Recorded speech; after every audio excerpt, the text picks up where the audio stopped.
चुनाव, किसकी होगी शह, किसकी होगी मात। 20 सितंबर को जारी हो सकती है बिहार विधानसभा चुनाव की अधिसूचना। बिहार विधानसभा चुनावों के लिए 20 सितंबर को अधिसूचना जारी हो सकती है। सूत्रों के अनुसार चुनाव आयोग की मंत्रणा चल रही है कि बिहार विधानसभा चुनाव में 2 से 3 चरणों में मतदान हो सकते हैं। ऐसे में ये कहना बिल्कुल गलत नहीं होगा कि अगर 2 से 3 चरणों में मतदान होते हैं तो इसकी घोषणा में देरी हो सकती है। इसके अलावा ये भी माना जा रहा है कि नवंबर का महीना खत्म होते होते बिहार विधानसभा चुनाव हो जाएंगे। कांग्रेस ने निर्वाचन आयोग के दिशा निर्देशों पर खड़े किए सवाल।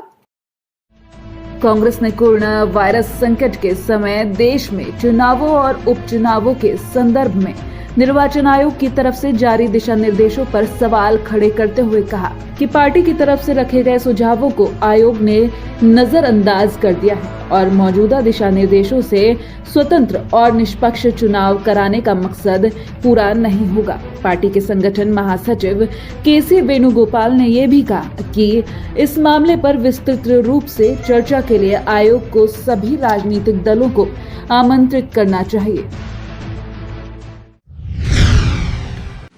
जेडीयू में शामिल हो सकते हैं जीतन राम मांझी। बिहार चुनाव से पहले हिंदुस्तान आवाम मोर्चा के अध्यक्ष जीतन राम मांझी ने महागठबंधन से नाता तोड़ लिया और अब कयास लगाए जा रहे हैं कि वो जेडीयू में शामिल हो सकते हैं। ऐसे में मांझी फैक्टर डिफ्यूज करने के लिए आरजेडी ने अपने दलित नेताओं को मैदान में उतारा है। उसके बाद से दोनों पार्टियों के बीच दलित वोटों को लेकर शय और मैथ का खेल शुरू हो गया है।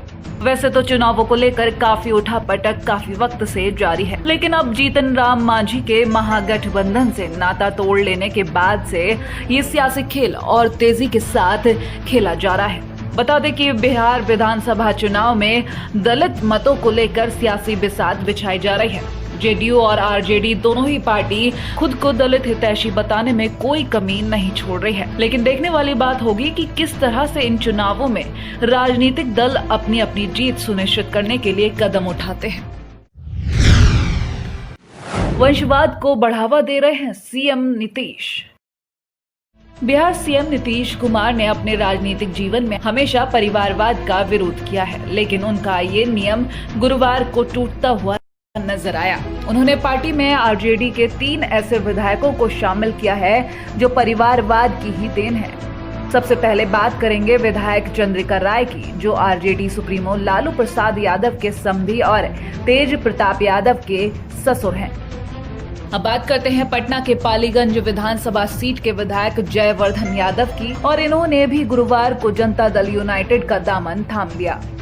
इसके अलावा एक समय में लालू यादव के बेहद करीबी रहे पूर्व केंद्रीय मंत्री अशरफ अली फातमी के बेटे फराज फातमी को आरजेडी ने पार्टी से बाहर का रास्ता दिखा दिया। आरजेडी की बहू उठाएंगी जेडीयू का झंडा। बिहार विधानसभा चुनाव में ससुराल के खिलाफ लड़ेगी एक बहू।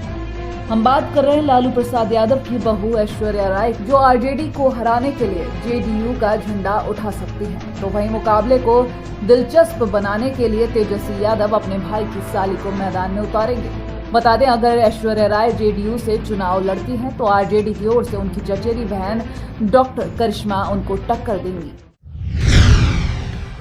महागठबंधन पर बोले उपेंद्र कुशवाहा। बिहार विधानसभा चुनाव के ठीक पहले महागठबंधन के बिखराव को लेकर उपेंद्र कुशवाहा का कहना है कि चुनाव के वक्त लोग इधर से उधर जाते ही हैं, इस पर ज्यादा तवज्जो देने की जरूरत नहीं है। उन्होंने लालू प्रसाद यादव की बहू ऐश्वर्या राय के महुआ विधानसभा क्षेत्र से जदयू के टिकट पर चुनाव लड़ने के विषय में भी टिप्पणी करते हुए कहा कि संविधान सभी को चुनाव लड़ने का हक देता है। दिशा निर्देश के साथ सामने आया देश का चुनाव आयोग। कोरोना के कारण बिहार विधानसभा चुनाव को स्थगित करने के लिए राजनीतिक दलों की मांग को खारिज करने के बाद भारत का चुनाव आयोग दिशा निर्देशों के साथ सामने आया है, जो चुनाव के दौरान राज्य में लागू किए जाएंगे। अगर रिपोर्टों के अनुसार माना जाए तो पोल पैनल ने कई दिशा निर्देशों पर चर्चा की है, जिसमें कोरोना पॉजिटिव रोगियों के लिए अलग पोलिंग बूथ और राज्य में वर्चुअल और फिजिकल कैंपेनिंग का संयोजन शामिल है। जेडीयू का पलटवार। परिवहन मंत्री संतोष निराला ने राजद के दलित नेताओं के आरोप पर पलटवार करते हुए विपक्षी दल को चुनौती दी है। उन्होंने कहा कि राजद किसी दलित को मुख्यमंत्री बनाने की घोषणा करे तो हम जाने। हमारे नेता नीतीश कुमार ने तो महादलित नेता जीतन राम मांझी को मुख्यमंत्री बनाया था। चुनाव कार्य में लगे कर्मचारियों को मिली बड़ी सुविधा। बिहार में कोरोना संक्रमण के प्रसार को देखते हुए चुनाव आयोग ने चुनाव कार्य में लगे अधिकारियों, कर्मचारियों और सुरक्षा जवानों को बड़ी सुविधा दी है।